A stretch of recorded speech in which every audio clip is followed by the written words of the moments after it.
Good morning, rational thinkers. It's Steve. Been wanting to make this video for a little while. I've got some notes here to prepare I prepared to look at, so I stay on topic. And what I want to talk about today is the number one principle, the number one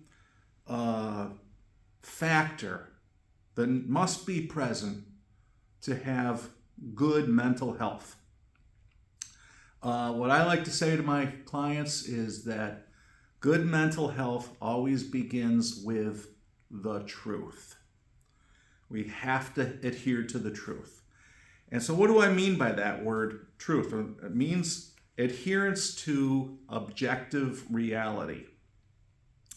By that I mean that if I'm looking at a gray wall, and if I ask people, say a multiple choice question, is this wall white? Is it black? Is it purple? Or is it gray? We know that most people are going to say that is gray. Few people might say, well, it's off-white. But having to choose one of those options, most people are going to say it's gray. It's objective reality. Everybody can agree with it. And that is how we define what truth is that everyone pretty much agrees. Now, certainly people do have different opinions on different subjects, and that's my next point. Because nowadays, you hear this statement made by people. And what it is that they say that everybody has their own truth. Or, this is my truth. I'm sorry. Everybody does not have their own truth. This is not just your truth. Something is either true or it's not. What that person's really saying when they say, this is my truth, is that this is my opinion. That's what they're saying. Okay? That's what they really should be saying. This is my opinion. Or everybody has their own truth. No, everybody has their own opinion. And that, your opinion is not necessarily true. And as a society, we've seemed to have gotten away from that, realizing that, you do have opinions and you have your right to your opinion, but guess what? Sometimes your opinion might be just wrong, okay? So an opinion is not objective. An opinion is actually subjective. And therefore, because it is subjective, because it's an opinion, it is subject to the possibility that it may be inaccurate, or as we say in the cognitive therapy field, it might be distorted. Okay? We call it a cognitive distortion in cognitive therapy. We can also refer to it sometimes, and this is a phrase I like to sometimes use. It's a little bit softer. It's a counterfactual thought. Okay, something is counterfactual. So let's use an example in this. Okay, there are cases out there, and fortunately, because of some of the medications that are developed, we see a lot less of this kind of thing. But there are still people out there who think, for instance, that their home is bugged. Okay, that somebody has planted bugs, meaning listening devices. Or they might believe that they're receiving communications from the aliens. Or that their mind is being read by somebody. So with people like that, do we say that they have their own truth? I mean, is that what we say?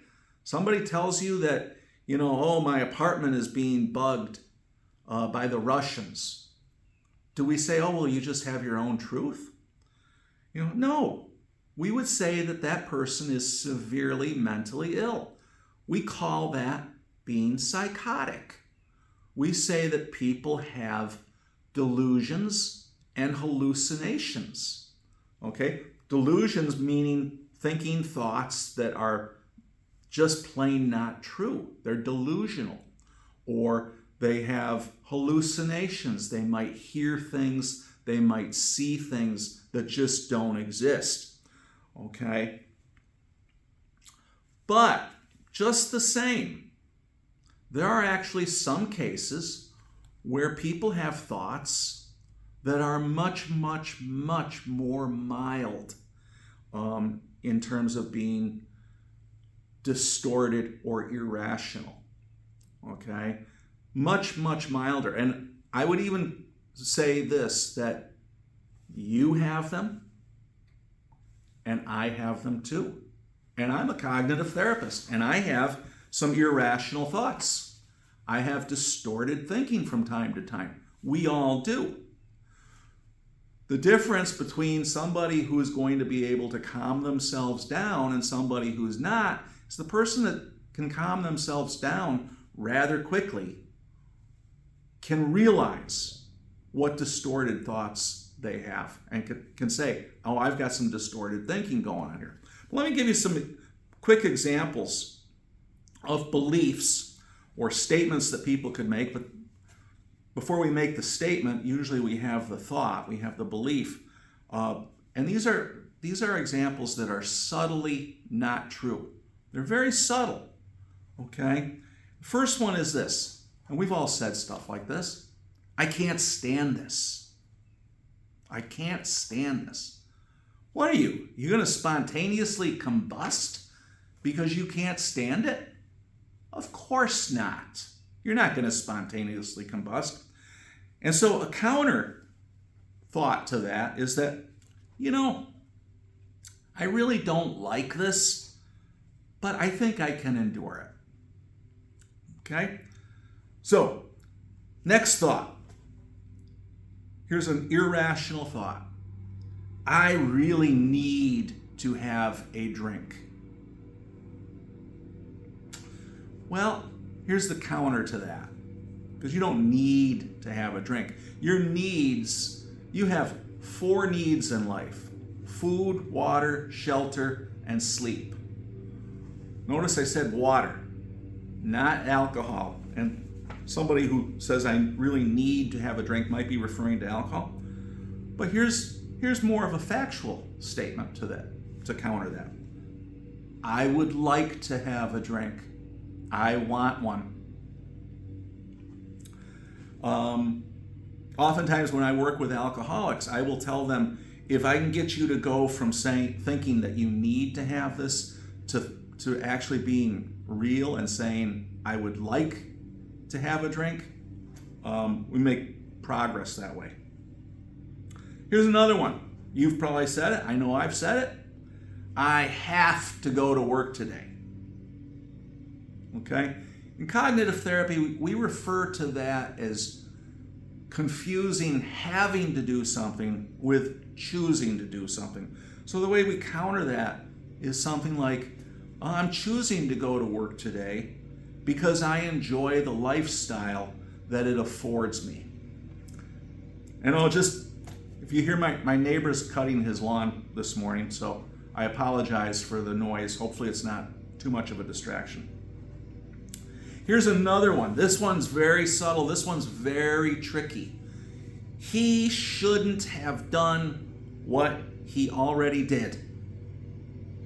Think about that. I know I've said that. Something should be different than it is. That's what we're saying. And in cognitive therapy, we call that the irrational should. And we say that that's the demanding should, the should, the ought, the must. So the way that we counter that is to say something like, well, he did do it. I wish he had done it differently. Here's another one. Because I feel so strongly about this, I must be right. Well, there's that must. I must be right. But because I feel so strongly about it. So here's the way that we counter that. You know, emotions are passing. My emotions are passing. My emotions can change. And I might feel differently about this with some time. Feelings are not facts. Your feelings are not facts. My feelings are not facts. Here's one more. This is the worst thing that has ever happened. Is it? Is it really the worst thing that has ever happened to you? It might be pretty difficult. It might be very unpleasant, but you can survive this. You're still here. And here's one last one, and we'll wrap this up. You get invited to a party on a Friday night, and you tell your friend, I can't come to your party. This is what we refer to as a confusing can't with won't, or confusing able with unable. Okay? You are actually physically able to go to your friend's party. Maybe you have no other plans. You can go.